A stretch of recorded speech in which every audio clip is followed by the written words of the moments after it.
Na Bíblia Sagrada existem muitos textos que, quando lemos, percebemos que existem algumas discrepâncias. Por exemplo, eu vou ler dois textos para a gente explicar um pouquinho sobre isso. O primeiro texto está em 2 Reis, no capítulo 8, a partir do verso 26, quando fala ali do reinado do rei Acasias, e diz o seguinte: quando isso aconteceu, Acasias tinha 22 anos de idade. Ele governou um ano em Jerusalém. A mãe dele se chamava Atalia e era filha do rei Onri de Israel. Agora, nós vamos em um outro texto falando sobre o mesmo assunto. 2 Crônicas 22, deixa eu ver aqui, 22, deixa eu ver onde é que está aqui, 6, 2, isso, 2, já estão me soprando aqui, ó. Aos 42 anos de idade, ele governou em Jerusalém um ano. A mãe dele se chamava Atalia e era filha do rei Acabe e neta do rei Onri de Israel. Ela dava maus conselhos a Acasias e assim continua o texto. Você notou que lá em 2 Reis, ele fala que ele tinha 22 anos quando entrou no reinado. E aqui em 2 Crônicas, 42 anos. Agora, se a gente começa a ver a Bíblia que existem essas discrepâncias, e uma vez que a palavra de Deus foi inspirada pelo Espírito Santo, será que esses erros colocam por terra toda a palavra de Deus? Será que a Bíblia é inerrante? Isso pode afetar a nossa salvação quando confiamos plenamente na palavra de Deus? Essa e muitas outras questões você acompanha agora, pois está no ar, Na Mira da Verdade.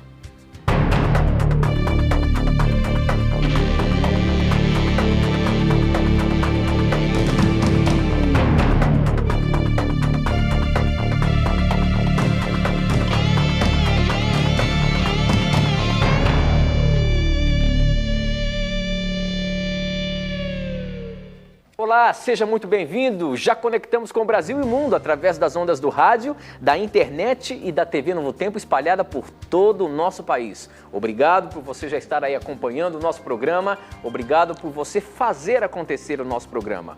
Porque, afinal de contas, são as suas dúvidas, são as suas perguntas que fazem acontecer esse programa. E tudo é respondido à luz da palavra de Deus. Obrigado pelo carinho da sua audiência. Começamos o nosso programa cumprimentando meu amigo, professor Leandro Quadros. Como é que vai, professor? Tudo bem? Tudo ótimo, meu amigo. É uma alegria estar aqui novamente com você, com os nossos amigos da TV e do rádio.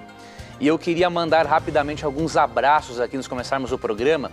O primeiro abraço eu queria mandar para a Raquel e a Karina e todos os profissionais do Hospital Adventista de São Paulo. Pessoal muito bacana, que nos receberam tão bem lá. Muito obrigado pelo carinho de vocês. Um abraço também para a Dayana e Amós, da igreja de Chabilândia, em São Paulo. Deus abençoe este casal. Abraços também para o querido amigo Eduardo, a Fátima, a Renan, que também são lá de São Paulo. Um abraço para o Deliomar, do Hospital Adventista de São Paulo, e também para o Fernando Orlindo e família, lá do norte de Minas, de Ninheira, Minas Gerais. Um abraço para os amigos de Barra Mansa, no Rio de Janeiro, Davidson, Adriana, Dayana e Marcos Felipe, que estiveram aqui na Novo Tempo. Um abraço para Bruno Jardim Vaz, Antônio e Sandro de Araraquara e Carol também. E para finalizar, um abraço para dois queridos amigos aqui, o Estevão, Estevão, Edson, Wagner, Natália e Isadora de Campo Belo, Minas Gerais. E para finalizar também, Rose, Paulo e Júlia de Sumaré e seu Germano, Dona Maria de Fortaleza, Ceará. E para todo aquele pessoal abençoado lá da FA de Minas, que é uma escola adventista lá em Lavras. Que Deus abençoe a todos vocês. Eu também queria aproveitar, professor, e mandar um abraço lá para Fortaleza. Agora, neste sábado, dia 8, nós estaremos lá inaugurando a TV Novo Tempo. Opa! Naquela bela capital, naquela bela cidade, Fortaleza. Deus! E a gente quer convidar você a participar aí da programação que será feita nesse dia especial, tá bom? Um abraço carinhoso a todos os nossos queridos de Fortaleza, canal 25, é isso? É isso mesmo, canal 25.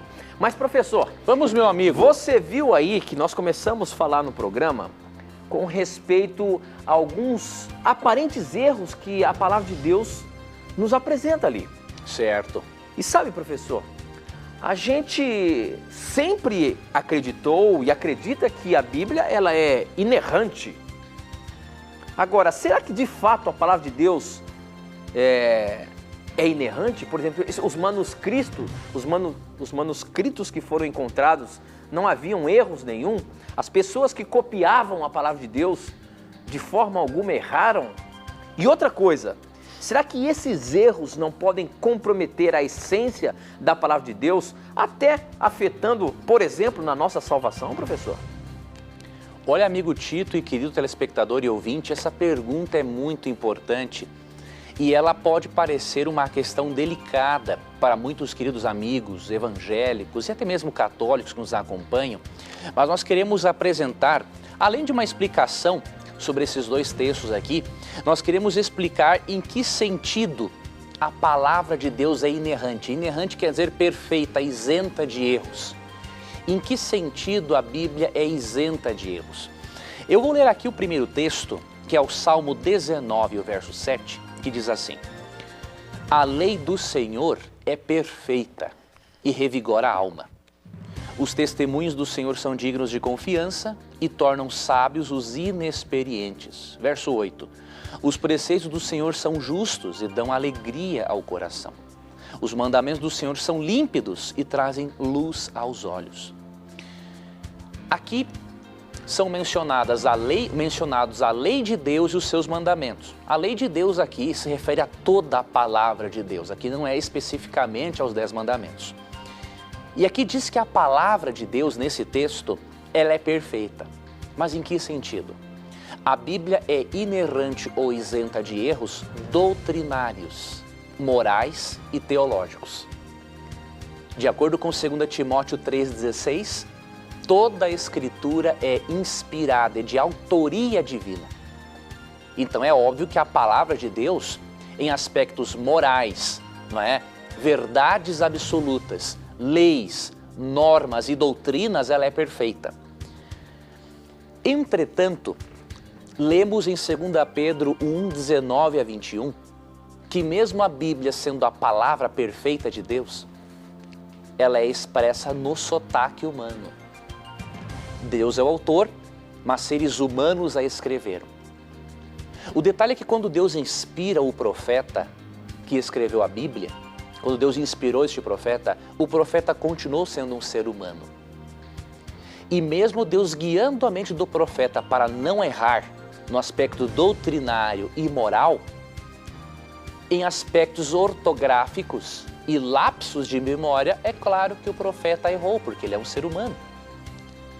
Só que essas coisas, essas pequenas discrepâncias, não alteram em nada as verdades essenciais da palavra de Deus. E por isso podemos dizer perfeitamente que a Bíblia é a perfeita palavra de Deus, só que na imperfeita escrita humana. No caso aqui desses textos, que o amigo Tito leu para nós, em 2 Reis 8, realmente parece demonstrar uma aparente contradição com 2 Crônicas 22:2, porque em 2 Reis 8 afirma, por exemplo, no verso 26, que Acasias tinha 22 anos de idade quando começou a reinar, só que 2 Crônicas 22:2 afirma que ele tinha 42. Como resolvermos este aparente impasse? O que vai nos ajudar são os versos 17 e 18 de 2 Reis capítulo 8. E eu vou ler para você. Diz assim: Ele tinha, aqui está falando de Jeorão. Jeorão era pai de Acasias. Ele tinha 32 anos de idade quando começou a reinar e reinou 8 anos em Jerusalém. Andou nos caminhos dos reis de Israel, como a família de Acabe havia feito, pois se casou com uma filha de Acabe. O que acontece? O pai de Acasias, Jeorão, estava com 32 anos quando começou a reinar. só que ele morreu aos 40 anos. E foi a partir da morte dele que Acasias começou a reinar. Se Acasias tivesse 42 anos, como diz 2 Crônicas 22:2, isso seria um absurdo, porque ele seria mais velho que o próprio pai dele. O pai dele morreu com 40 anos e ele estava com 42? Sim. Não tem como. O que acontece? Aqui nós temos duas explicações para esse texto. Primeiro, pode ser um erro de um copista. O copista pode ter copiado errado. Mas também uma outra explicação, e a mais plausível, inclusive, pelo seguinte: é que nas nossas versões bíblicas, como Almeida, Revista e Atualizada, ou Revista e Corrigida e outras, quando encontramos em 2 Crônicas 22:2 que Acasias tinha 42 anos ao invés de 22, como menciona o outro texto, é que ali está, essa versão é com base no texto massorético, o texto que os massoretas, escribas judeus, copiaram. Então realmente eles erraram ali. Só que quando você vai para o texto da Septuaginta, que é a versão grega do Antigo Testamento, ou quando você vai para a versão siríaca, aí tanto o 2 Reis 8:26 quanto o 2 Crônicas 22:2 apresentam a mesma idade para o rei Acasias, que são 22 anos. Então depende muito do texto no qual o tradutor se baseou. Mas o que nós sabemos é que realmente houve um erro de um copista. E nós também não descartamos a possibilidade de o próprio profeta original, na sua humanidade, ter tido um lapso de memória em relação à idade do rei, não é? Mas isso em nada altera a palavra de Deus. Como eu falei a princípio, ela é a perfeita palavra de Deus no imperfeito sotaque humano. E para você perceber essa dupla autoria da Bíblia, leia 2 Pedro 1:19-21. Ali menciona Deus como autor, mas o ser humano como redator. E quando o ser humano é inspirado, ele não deixa de ser humano. Ele pode cometer alguns errinhos, mas o Espírito Santo, ao guiar a mente deles, não permitiu que erros doutrinários, morais ou teológicos existissem na perfeita palavra de Deus. E das maiores evidências que nós temos a favor deste livro maravilhoso é o poder que este livro tem de mudar a vida das pessoas. Se fosse um livro errado, equivocado, não teríamos tantas pessoas com a vida transformada. Como nós podemos presenciar até no programa Anjos da Esperança, não é, Tito? Sim. Nós vimos aí no último programa Anjos em Ação, testemunho de duas pessoas que conseguiram vencer as drogas sem auxílio médico, apenas com o poder da palavra de Deus. Não que a palavra é contra a medicina, pelo contrário, a Bíblia é a favor. Só que vejam o milagre. Enquanto muitas pessoas morrem nas drogas apesar de tratamentos, aqueles dois jovens que nós vimos no último Anjos em Ação venceram as drogas pelo poder da Bíblia. Se fosse um livro meramente humano, cheio de erros, com certeza não teria esse poder transformador de vidas. Assim como este livro transformou a minha vida e transforma a vida de muitas outras pessoas, não é? Muito bem, professor, muito bem. E olha, nós temos uma outra questão bastante interessante que está chegando no nosso blog. Mas antes eu queria dizer para você como que você faz para participar do nosso programa, mandando as suas perguntas, querendo tirar as suas dúvidas. Você pode mandar a sua pergunta através do SMS. O nosso SMS é 12 9156 6972. 12 9156 6972. Você manda a sua pergunta, eu recebo aqui na hora. Ou então, você pode acessar o nosso blog. O nosso blog é novotempo.com/Na Mira da Verdade. Acesse o nosso blog, você vai ver ali à direita que o programa está no ar e você pode preencher ali mandando a sua pergunta, que também recebo aqui na hora. Ou então, você pode seguir a gente através do nosso Twitter, twitter.com/Na Mira da Verdade. O nosso Twitter é só você mandar ali uma mensagem, @Na Mira da Verdade, que a gente também recebe aqui na hora, tá bom? Bom, a próxima pergunta chegou pelo nosso blog e ela se baseia num texto que está em 1 Pedro, no capítulo 1, o verso 15, que diz o seguinte, o texto diz assim: pelo contrário, sejam santos em tudo o que fizerem, assim como Deus os chamou. É santo, porque as Escrituras Sagradas dizem: sejam santos, porque eu sou santo. A pergunta é a seguinte, professor: nós conseguiremos ser santos nessa terra de pecado? Sabe por que eu pergunto isso, professor? Por que, meu amigo? Existem muitos que dizem que nós poderemos chegar a um estado de perfeição, um estado de perfeição aqui na terra antes de Jesus voltar. A Bíblia, nesse texto de 1 Pedro, está dizendo que nós temos que ser santos, assim como Deus é santo.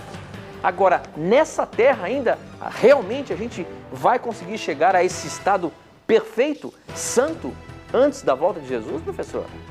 Você sabe, amigo Tito e querido telespectador que fez essa pergunta, realmente existem alguns fanáticos que acreditam que é possível, antes da volta de Cristo, não pecar mais. Mas espera um pouquinho, professor, isso é fanatismo mesmo? Porque a palavra está dizendo isso. É um fanatismo e uma errada compreensão, Tito, do significado do termo santo na Bíblia. Quando nós lemos nesse texto que o amigo Tito leu para nós, que devemos ser santos como Deus é santo, precisamos levar em conta o conceito bíblico de santidade. Primeiramente, você lê aqui na primeira carta de Paulo aos Coríntios, logo no capítulo 1, versículo 2, olha o que Paulo diz. A igreja de Deus que está em Corinto, aos santos ou santificados em Cristo Jesus e chamados para serem santos, juntamente com todos os que em toda parte invocam o nome do Senhor Jesus Cristo, Senhor deles e nosso. Aqui diz que santo é alguém que invoca a Cristo, que o aceita como Salvador. Mas quando você vai para o capítulo 6, versos 9 a 11, você percebe que essas pessoas a quem Paulo chama de santos estavam cometendo pecados ainda. Do verso 9 ao 11, Paulo menciona que essas pessoas ainda cometiam pecados. Mas então como elas eram santas? Elas eram santas pelo seguinte: o termo santo quer dizer uma pessoa separada do pecado para uma vida com Deus. Entretanto, o ser humano ele é separado do pecado, mas a ausência do pecado ele só terá quando Cristo voltar.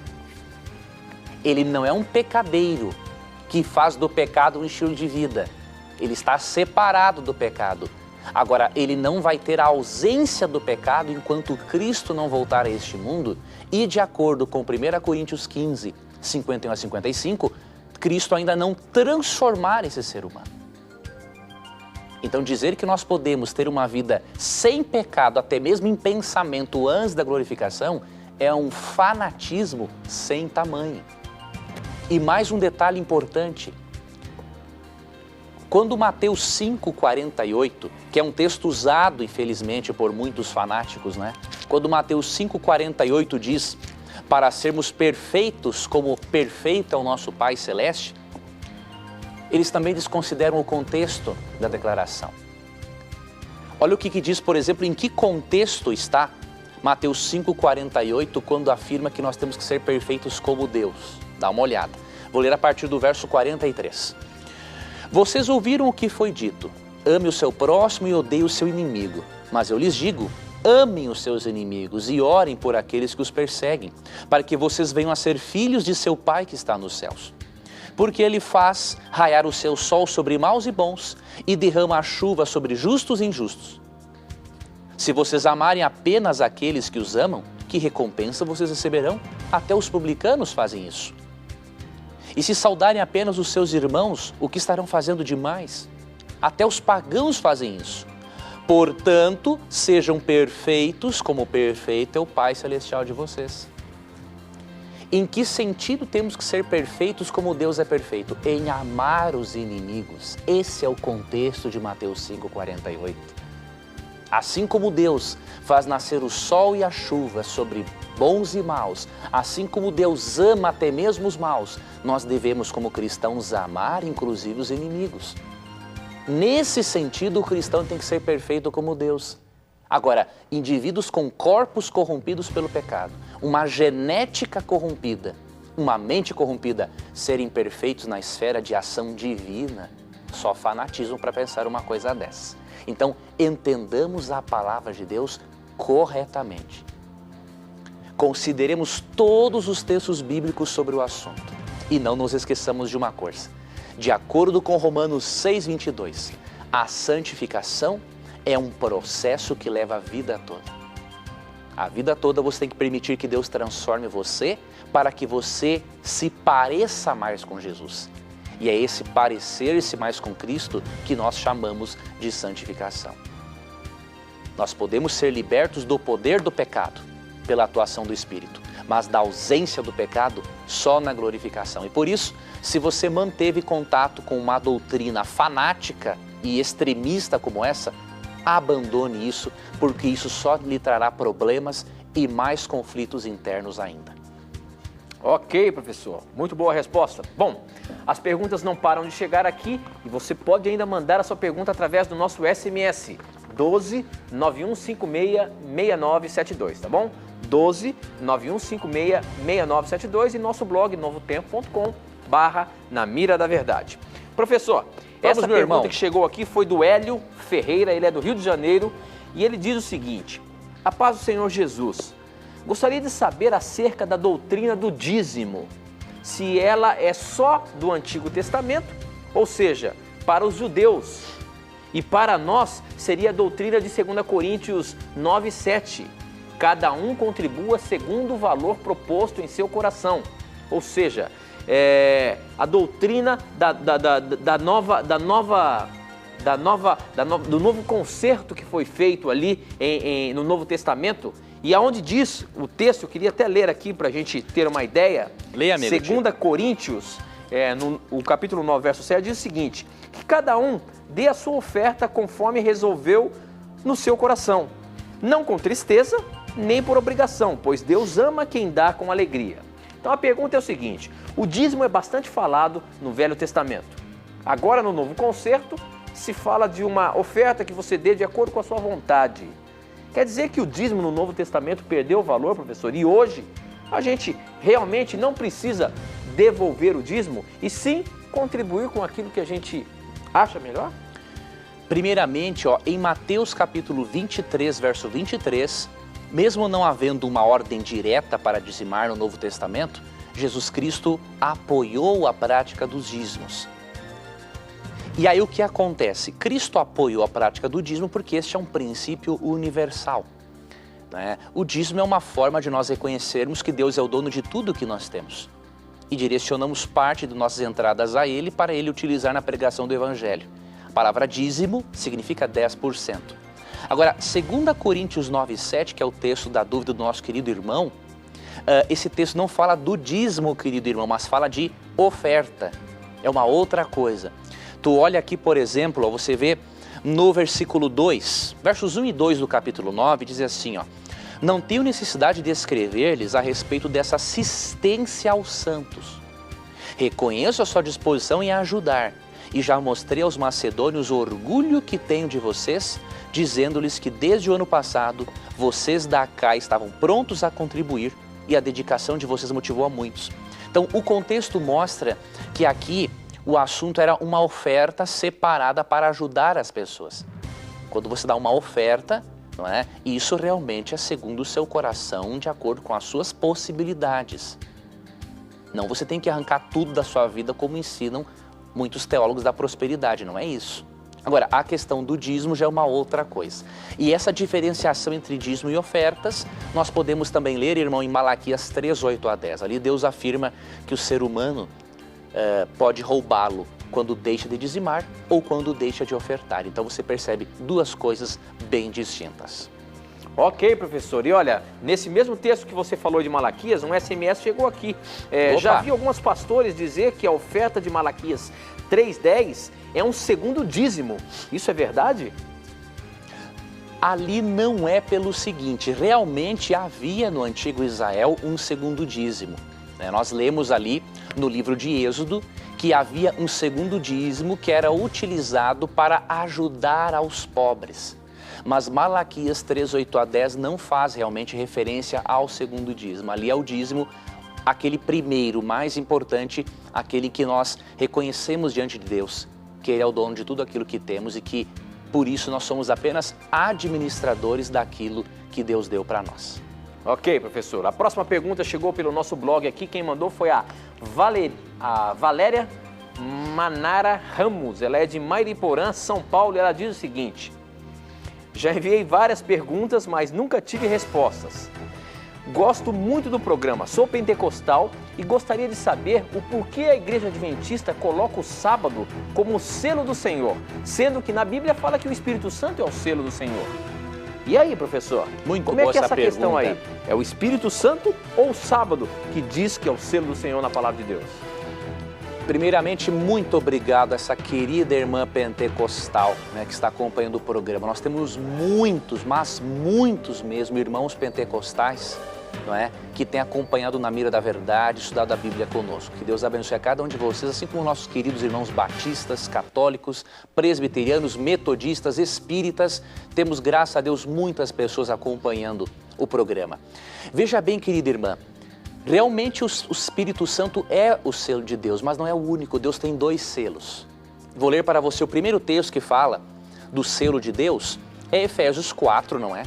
30 e 31, em que menciona o Espírito Santo. Mas Deus tem 2 selos. Eu vou lhe dizer, assim, resumidamente, qual é a função dos 2.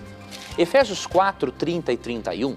Tito, enquanto isso, eu vou pedir para você abrir a Bíblia. Sim. Para você me ajudar. Temos um minutinho aí, professor. Então vai dar tempo para você me ajudando. Você lê, Tito, Ezequiel 20, versos 12 e 20. Ok. E eu vou ler Efésios 4, 30 e 31, que diz assim: não entristeçam o Espírito Santo de Deus, com o qual vocês foram selados para o dia da redenção. Vamos ler até o verso 30. Aqui diz que o Espírito Santo é quem nos sela. Ou seja, é Ele quem coloca a marca de Cristo em nós e nos convence que somos filhos de Deus. Então o Espírito Santo é um selo que identifica quem aceitou a Cristo como Senhor e Salvador.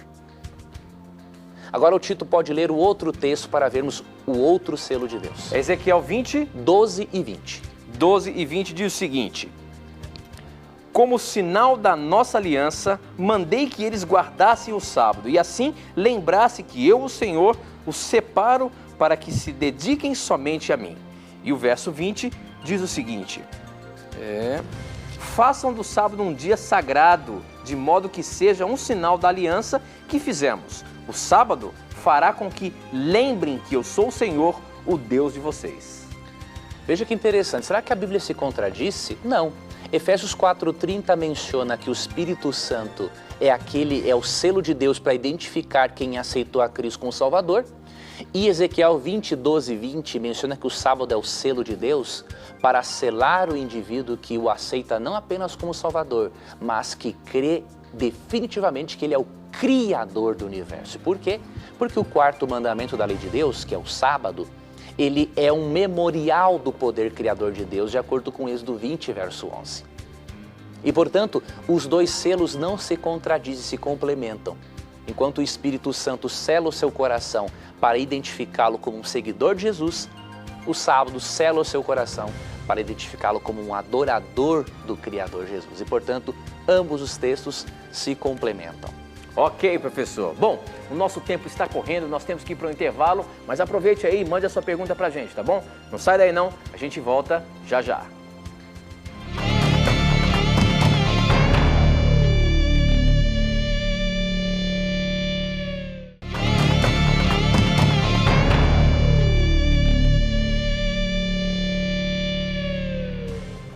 Já estamos de volta, agora são 21 horas e 34 minutos. Obrigado pelo carinho da sua audiência. Obrigado você que nos acompanha através do canal 14 da Sky. Um abraço onde quer que você esteja. Se você está zapeando aí o seu televisor e caiu nesse canal, canal 14, TV Novo Tempo, este é o programa Na Mira da Verdade. Um programa de perguntas e respostas bíblicas que você manda pra gente e a gente responde à luz da palavra de Deus. Não tenha preconceitos, pergunte o que você quiser.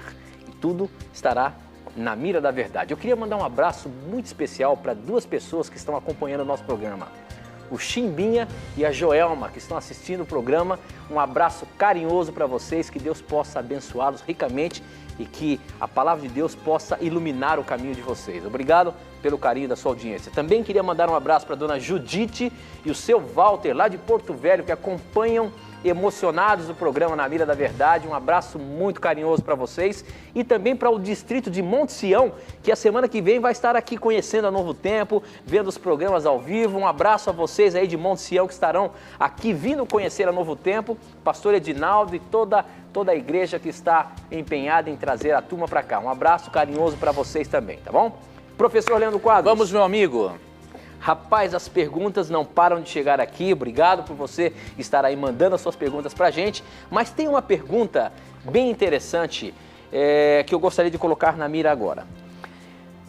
Quem mandou essa pergunta foi a Thelma Star. Ela é de Belém, no Pará, e ela diz o seguinte: sou travesti, tenho 58 anos e estou nessa vida desde a minha adolescência. Existe na Bíblia chance de salvação para mim? Estou desesperada. Professor Leandro Quadros, eu sei que você postou um artigo no nosso blog a semana passada falando exatamente sobre este assunto. Será importante mostrar, Tito, para o telespectador eu acho que isso. Os nossos câmeras, por favor, dá um pulinho aqui. Deixa eu só mostrar para os nossos telespectadores, até porque eles podem conhecer aí o nosso blog bíblico aqui e ver exatamente como que faz para encontrar o nosso blog. Olha aqui, ó. O texto que o professor Leandro Quadros postou a semana passada é isso aqui, ó. Homossexuais deveriam deixar de ir à igreja? E ele fala bastante sobre isso daí e ele vai dar uma resposta exatamente sobre aquilo que nós perguntamos agora. E além disso, no nosso blog, se você quer estudar a Bíblia, você pode pedir a revista gratuita. Aqui, ó, peça uma revista gratuita. Isso aqui, irmãos, é um curso bíblico. Se você quer aprender sobre a palavra de Deus, se você quer tirar suas dúvidas do que a Bíblia tem para nos ensinar, clique aqui, ó, peça a sua revista grátis, Verdades para o Tempo do Fim, e você vai tirar todas as suas dúvidas. Professor, como é que fica então essa questão da nossa irmã aqui, Thelma Star, que está perguntando? Ela é uma travesti e ela quer saber como é que é, se existe salvação para ela, o que você pode dizer para a nossa querida irmã? Pois veja bem, Thelma, primeiramente, eu quero que você nunca duvide do amor de Deus por você. Porque em Romanos 2,11, olha o que diz aqui, ó.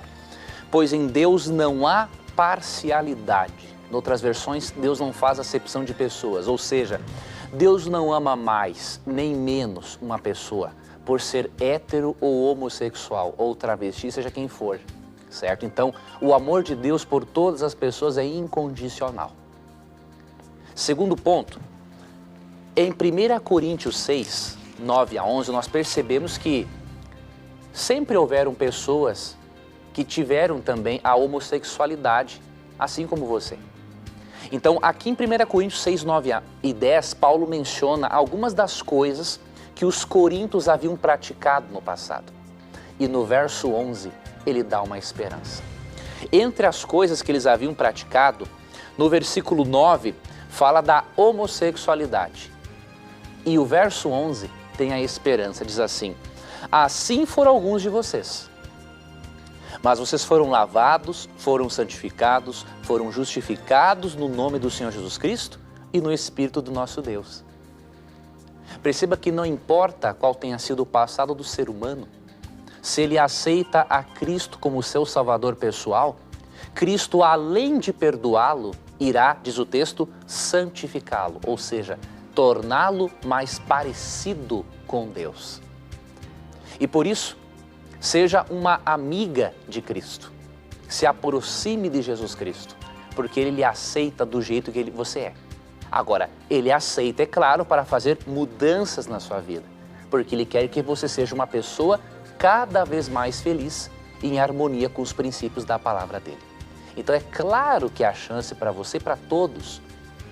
Hétero ou homossexual, ninguém é melhor do que o outro. Todos somos amados por Deus no mesmo nível. Todos temos as nossas debilidades. E Deus quer ajudar a todos nós a nos prepararmos para a volta de Cristo. Portanto, vá a Cristo do jeito que você está, porque Deus tem um profundo amor por você e vai continuar sim atuando poderosamente na sua vida para lhe ajudar a viver cada vez mais dentro dos princípios da palavra dele, tá? Que Deus lhe abençoe, siga firme, não desanime. Muito bem, professor. E a revista que eu acabei de dizer para você, mostrando ali no nosso blog, é essa aqui, ó. Verdades para o Tempo do Fim. Você pode ter esse curso bíblico na sua casa sem pagar nada. Basta você acessar o nosso blog novotempo.com/na mira da verdade e você vai clicar ali pedindo a sua revista e ela vai chegar gratuitamente aí na sua casa. Na verdade, é um curso bíblico completo. Eu tenho aqui alguns temas que eu queria dizer para você do assunto que tem aqui nessa revista. Por exemplo, o milagre do novo nascimento. O que quer dizer isso daí? Seria o batismo? Você vai nascer de novo? Olha só, o porquê de tantas religiões, a essência do cristianismo, a um passo da liberdade, um dia a ser lembrado, o que a cruz não mudou. São vários temas que, na leitura que você faz desses temas, no final de cada tema, você tem um pequeno questionário para você ter o melhor aprendizado daquilo que você estudou e leu. Portanto, é um curso bíblico em forma de uma revista que você pode levar para o seu trabalho, você pode levar no ônibus na hora que você estiver indo para o trabalho e aprendendo o que a palavra de Deus quer ensinar para a gente, tá bom? Então peça hoje mesmo, é gratuito, acesse o nosso blog novotempo.com/na mira da verdade, tá bom? Professor, vamos, amigo. Ainda as perguntas que chegaram aqui pelo nosso blog e pelo Twitter, eu já vou colocar também aqui as perguntas do Twitter. Essa do blog é bem interessante. Quem pergunta é a Lindalva, ela é de Guapimirim, Rio de Janeiro, e ela diz o seguinte: na próxima semana eu devo passar por uma cirurgia, que hoje em dia é muito simples para os médicos. Mas a minha mãe, que é obreira numa igreja muito conhecida, insiste em me questionar que eu devo tomar posse da palavra de Deus e expulsar essa enfermidade. E agora? Se eu operar, estarei negando a minha fé? Eu creio que Deus tem poder para curar qualquer enfermidade, mas também sei que Ele também pode usar a medicina a nosso favor. Professor, como resolver esse dilema? Será que eu estou pondo em dúvida a minha fé quando eu sei que Deus pode curar de qualquer coisa? Eu tenho que fazer uma cirurgia, mas eu devo me abster da cirurgia e simplesmente, pela minha fé, pedir que Deus cure de mim? É assim que a Bíblia ensina? Olha que interessante, a Bíblia mesmo ensinando, e nós podemos comprovar isso na nossa vida, a existência de milagres. A Bíblia não é contra o uso da medicina e dos recursos médicos. Pelo contrário, a Bíblia é bem a favor. E isso não é um sinal de falta de fé, mas muitas vezes de prudência. Por quê? Deus pode fazer o milagre na vida de um indivíduo? Pode. Mas Deus pode não escolher o milagre para curá-lo. Deus pode escolher o médico como instrumento para curar, para ajudar essa pessoa no processo de cura. Por exemplo, nós lemos na Bíblia em 1 Timóteo 5,23, que certa vez Paulo, quando soube que Timóteo estava doente, Paulo não fez um milagre na vida de Timóteo. E Paulo, nós sabemos, ele tinha muito poder do Espírito Santo e fazia milagres constantemente. Só que em 1 Timóteo 5,23 percebemos que Paulo não fez milagre não. Olha o que ele diz: não continue a beber somente água, tome também um pouco de vinho por causa do seu estômago e das suas frequentes enfermidades. Na época, um pouquinho de vinho, e também o suco da uva eram utilizados para problemas de estômago. Agora eu pergunto, por que Paulo não curou Timóteo pelo poder da oração? Porque aqui não era a vontade de Deus que isso acontecesse. Então percebemos claramente aqui que Deus pode sim utilizar a medicina. E por isso, minha irmã, se Deus não fez um milagre na sua vida de maneira sobrenatural, aproveite-se dos recursos da medicina, porque Deus deu a sabedoria e a inteligência aos homens para que a medicina se desenvolva, para que a ciência se expanda. E por isso, faça o uso correto da medicina, juntamente com a sua fé em Deus, porque a medicina, aliado à fé, é comprovado isso cientificamente em mais de 6.000 estudos, de que fé, juntamente com hábitos de um estilo de vida saudável, prolongam a vida. E, portanto, você está sim no caminho certo, se o que você vai fazer é sobre orientação médica. Fique tranquila e instrua sua mãe também nesse sentido. Lembre-se também de uma outra coisa, que Lucas, o evangelista, que escreveu o Evangelho de Lucas, ele era médico. Além de evangelista, era médico e, portanto, não há contradição entre as duas coisas. Ok, professor. Bom, para você continuar mandando suas perguntas, mande pelo nosso SMS 12 9156 6972. 12 9156 6972 e eu recebo aqui na hora. Essa pergunta que chegou pelo nosso SMS aqui, professor. Pois não, meu amigo. Quem mandou foi o Manuel, ele é de Piracicaba e ele diz o seguinte: boa noite, amigos da Novo Tempo. Tenho uma profunda admiração pelo Na Mira da Verdade. Opa. E quero sanar uma dúvida. Sou membro da Congregação Cristã do Brasil e sempre ouvi que, segundo Lucas 23, 31, Cristo era o madeiro verde. Olha, me ligaram bem na hora aqui. Te telefonaram aí, Tito? Estão ligando aqui, ó. Cristo era, vamos ver aqui agora se eu vou achar a pergunta dele. Quanto Cristo isso, era... infelizmente estão ligando pra gente aqui nesse aparelho que é pra gente fazer os SMS. Pois é, Olha meus aqui. amigos. 23, 31, Cristo era o madeiro verde e nós somos o seco. Mas analisando o Evangelho de João, capítulo 15, creio que se nós estamos ligados à videira, não podemos ser o madeiro seco. Eu estou certo? Como é que é isso aí, professor? Lucas 23, 31, realmente diz que Cristo é o madeiro verde e nós somos o madeiro seco? Como que é isso aí? Qual que é essa doutrina aí com relação a isso, professor? Na verdade, o seguinte, vamos ler aqui Lucas capítulo 23, não é? Versículo 31 em diante para pegarmos o contexto, não é? Pois se fazem isto com a árvore verde, o que acontecerá quando ela estiver seca? 2 outros homens, ambos criminosos, também foram levados com ele para serem executados. Quando chegaram ao lugar chamado Caveira, ali o crucificaram com os criminosos, um à sua direita e outro à sua esquerda. Perceba que aqui o evento está falando do momento em que Cristo seria crucificado juntamente com 2 ladrões, 2 criminosos. Então, o objetivo aqui não é fazer uma descrição do que é o cristão. O seu raciocínio com base em João 15,5 está correto, porque ali João 15,5 Cristo fala: eu sou a videira e vocês são os ramos. Sem mim, nada vocês podem fazer. É claro que quando um ramo está ligado à videira, recebendo dela a seiva, este ramo não pode estar seco. Ele fica seco quando ele está fora da videira. E, portanto, a Bíblia usa essa comparação, essa linguagem agrícola para poder se expressar às pessoas da época, para realmente mostrar a importância de você e eu estarmos sempre ligados a Cristo.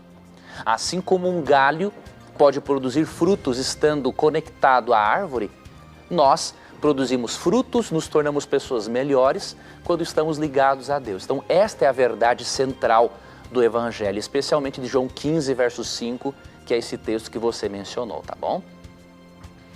Muito bem, professor. Eu quero mandar um abraço aqui para os nossos tuiteiros que estão aqui com a gente. Um abraço à Pamela, ao Jaldemir Santos, a Vicenir Ericeira, o Felipe, o Anderson Veloso, a Brenda Terra, a Adriana, enfim, um monte de gente que está conectados com a gente aqui. Eu queria fazer uma pergunta do Felipe. Ele quer saber o seguinte: Jesus teve 2 naturezas, professor? Ou seja, a natureza divina e a humana junta? É isso mesmo? Exatamente isso, né? Primeiramente, vamos ver um texto que mostra aqui Cristo com a sua natureza divina, não é? Então, por exemplo, Colossenses 2,9 é um dos textos mais claros a respeito da divindade de Cristo. Então vamos ler 2 versículos e daí já vamos para outra pergunta. Colossenses 2,9 diz assim: pois em Cristo habita corporalmente toda a plenitude da divindade. Ou seja, ele não é mais e nem menos que Deus Pai e o Espírito Santo. É igual em divindade. Por isso que eu gosto muito de uma declaração da escritora cristã Ellen White, que ela escreveu no livro O Desejar a Todas as Nações, página 530, mencionamos já no programa passado esse texto. Ela fala assim: em Cristo, a vida original, não emprestada, não derivada. Ele é Deus no mais pleno sentido. Entretanto, esse Deus essa segunda pessoa da divindade se encarnou. E ao ele encarnar, é claro que ele assumiu também uma natureza humana. E por isso podemos dizer que Cristo era divino humano. É o que diz, por exemplo, João 1,14. Se referindo a Cristo, diz assim: aquele que é a palavra tornou-se carne e viveu entre nós. Vimos a sua glória, glória como do unigênito vindo do Pai, cheio de graça e de verdade. Por isso Cristo, de forma misteriosa, combinou a natureza divina com a natureza humana, para poder viver neste mundo de pecado, morrer numa cruz e pagar a dívida que a humanidade tinha para com a lei de Deus. Veja que amor profundo, não é? De Deus para com o ser humano. Então, realmente, Cristo tem a sua natureza divina, humana. Olha, professor, eu estou vendo uma pergunta aqui lá no Twitter aqui. Opa! Muito interessante, eu estou tentando achar na Bíblia aqui, mas quero ver se você consegue entender o que ele está perguntando aqui. Vamos lá, amigo. Qual é a sua resposta para isso? A pergunta, quem mandou foi o Hanoshi, e ele está querendo saber sobre o eufemismo. Porque olha só, em Isaías 6,2, onde se fala pés na verdade, é um eufemismo para o órgão sexual? Ver nota da Bíblia de Jerusalém.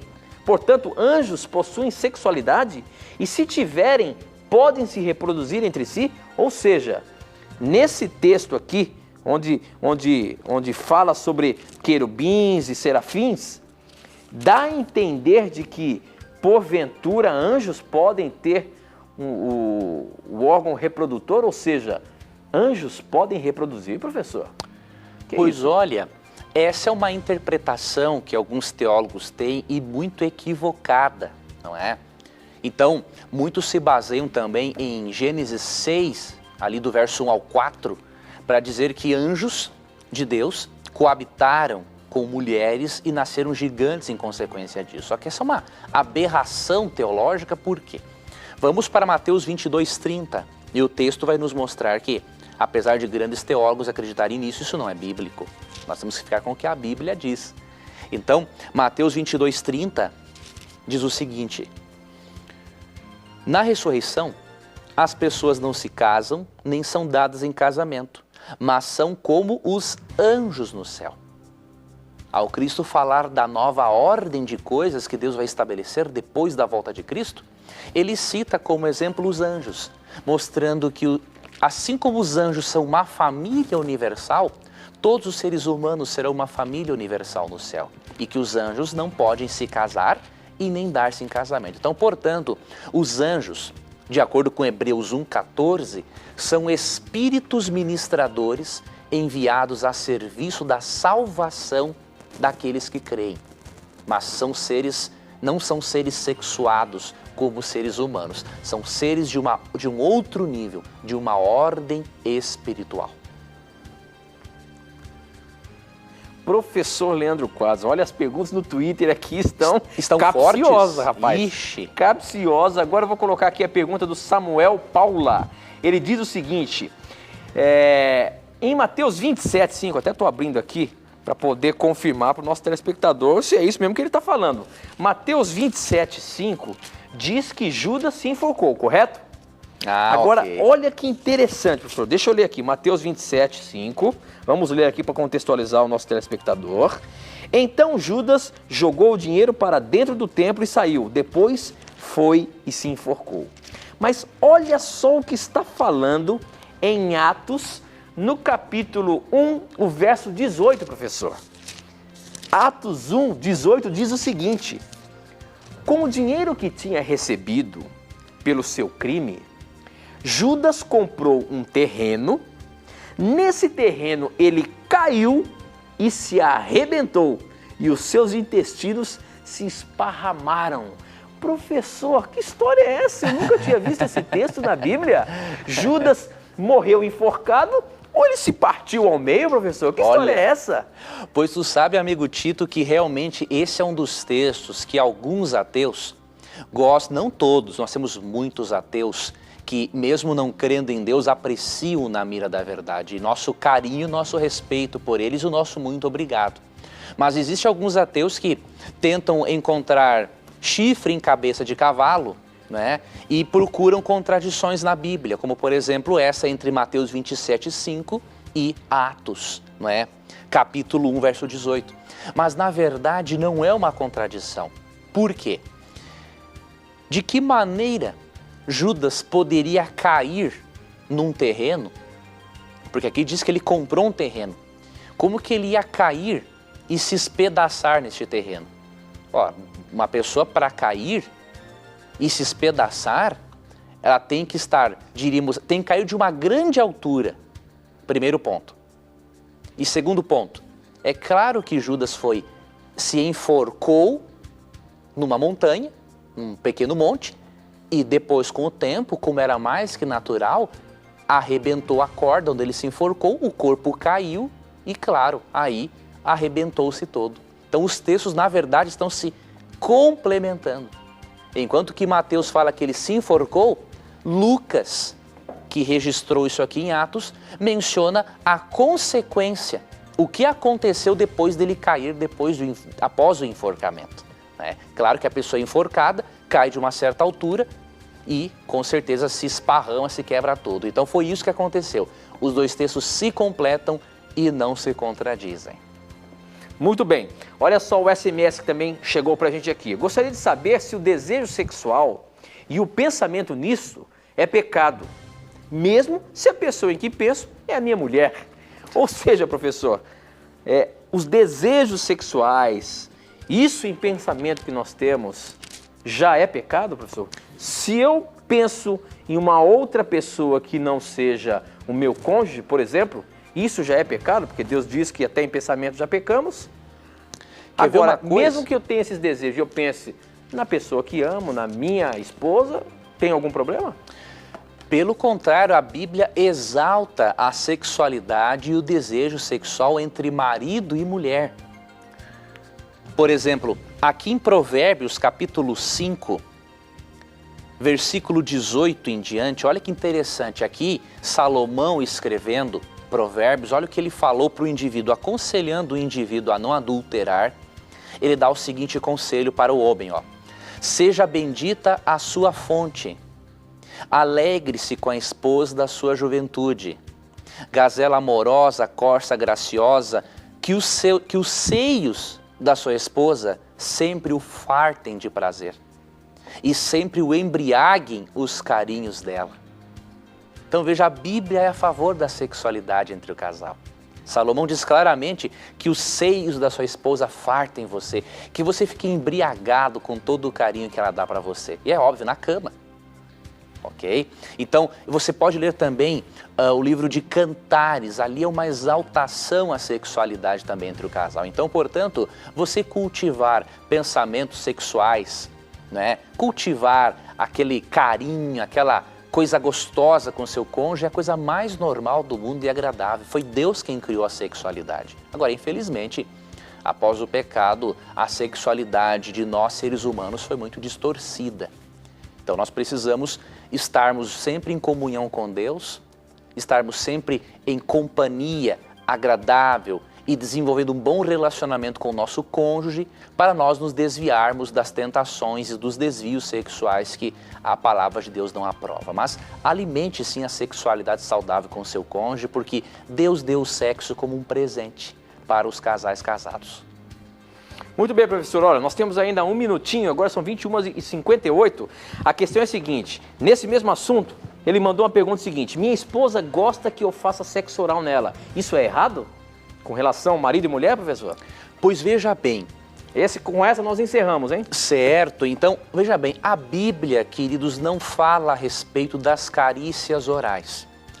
Então, por exemplo, eu vou dar para você a opinião de 2 especialistas diferentes, e aí você pode pegar mais detalhes, né, em artigos de cientistas cristãos, no programa Sem Tabus da Darleide Alves, aqui na Novo Tempo, né? Mas, por exemplo, há especialistas que creem que as carícias orais podem fazer mal e afetar os tecidos bucais por causa das bactérias genitais.